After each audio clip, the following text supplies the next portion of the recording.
তুনকাহুল মারআতু লিআরবাইন, নারীদেরকে বিয়ে করা হয় চারটা জিনিস দেখে।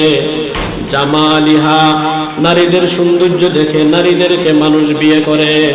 ওয়ালি হাসাবিহা, নারীদের বংশ গৌরব, কোন বংশীয় মেয়ে, কোন দলনেতার নাতনি, কার আত্মীয়, এটা মানুষ বিচার বিবেচনা করে।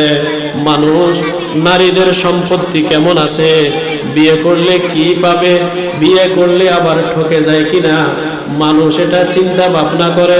আবু হুরায়রাকে আল্লাহর নবী বললেন, আবু হুরায়রা, চতুর্থ নম্বর শেষমেশ মানুষ চিন্তা ভাবনা করে ওয়ালিদিনিহা, এই মহিলা আলহামদু সূরা পড়তে পারে কিনা, 5 ওয়াক্ত নামাজ পড়তে পারে কিনা, মুরব্বীদেরকে সম্মান করতে জানে কিনা, ভদ্রতা শিষ্টাচার কোনো কিছু জানে কিনা, এটা 4 নম্বরে মানুষ তালাশ করে। আবু হুরায়রাকে দয়ার নবী, মায়ার নবী, ইয়াসিন নবী, তাহা নবী, গরিবের নবী, ধনীদের নবী মুহাম্মাদুর রাসূলুল্লাহ সাল্লাল্লাহু আলাইহি ওয়াসাল্লাম বলেন, আবু হুরায়রা ফাজফার বিজাতিদ্দিন, আমি তোমাকে বলে দিলাম দিনদারিয়তকে প্রাধান্য করবা, দিনদারিয়তকে প্রাধান্য দিবা, সবার আগে সর্বশ্রেষ্ঠ স্থানে দেখবা তার কাছে দিনদারিয়ত কতটুকু আছে, তার ভিতরে আল্লাহর ভয় কতটুকু আছে। আল্লামা ইকবাল বলেন, লেবাসে খিজির মে ফেরতে হ্যায় হাজারো রাহজান, আরে কত মানুষ দরবেশের পোশাক পরে এই শেষ জমানায় বোরকাওয়ালা মানুষ কিনা বড় দায়। এই খাজানা মুরব্বীদের কাছে আছে, বদরপুরে আছে, কুমিল্লা শহরের প্রাণকেন্দ্রে আছে, ঢাকাতে আছে, 360 আউলিয়ার পূর্ণভূমিতে আছে।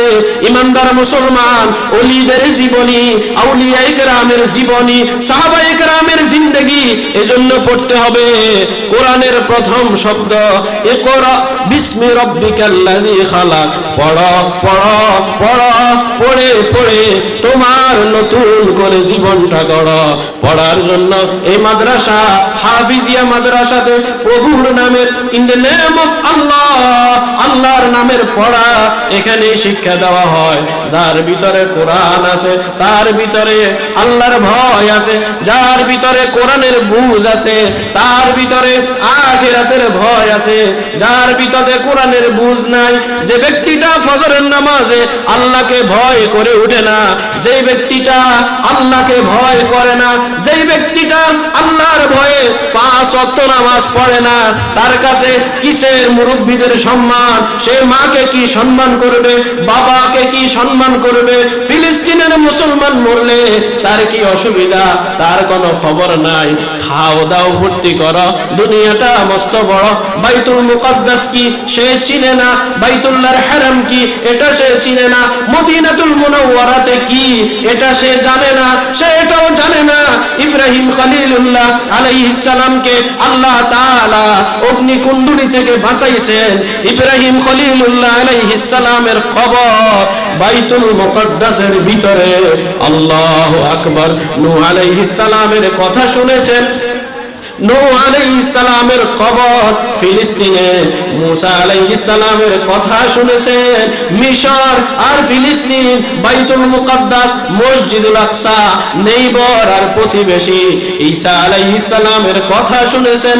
আল্লাহ তাআলা পবিত্র কোরআনুল কারীমের সূরা বনী ইসরাঈলের 15 নম্বর পারার প্রথম সূরা, সূরা বনী ইসরাঈলের প্রথম আয়াতে বলেন, সুবহানাল্লাযী আসরা বিআবদিহি লাইলাম মিনাল মাসজিদিল হারামি ইলাল মাসজিদিল আকসা।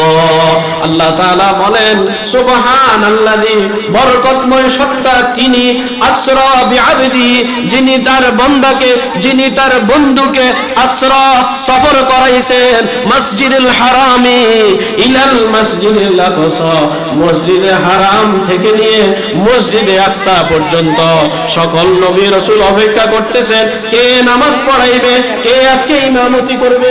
নবীরা চিন্তা ভাবনা করতেছে কে আজকে নামাজ পড়বে। হযরত জিবরাইল আলাইহিস সালাম রাসূলুল্লাহ সাল্লাল্লাহু আলাইহি ওয়াসাল্লামের হাত ধইরা বাইতুল মুকদ্দাসে, জেরুজালেমের সেই ফিলিস্তিনে বাইতুল মুকদ্দাসে লক্ষাধিক নবীকে পিছনে রাইখা আমাদের নবীকে ইমাম বানাইয়া দিছে। বাইতুল মুকদ্দাস কি আমার নবীর সাইয়্যিদুল মুরসালিন, ইমামুল মুরসালিনের সার্টিফিকেট অর্জনের স্থান।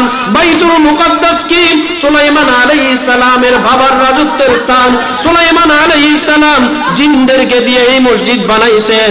3 জায়গা ব্যতীত অন্য কোথাও নামাজ পড়ার জন্য সফর করা যায় না। সহিহ হাদিসে পাকের মধ্যে রাসূল সাল্লাল্লাহু আলাইহি ওয়াসাল্লাম বলেছেন, মসজিদে হারাম, মসজিদে নববী, বাইতুল মুকদ্দাস এই 3টার মধ্যে সওয়াবের নিয়তে নামাজ পড়ার জন্য ভ্রমণ করা যায়। সুবহানাল্লাহ।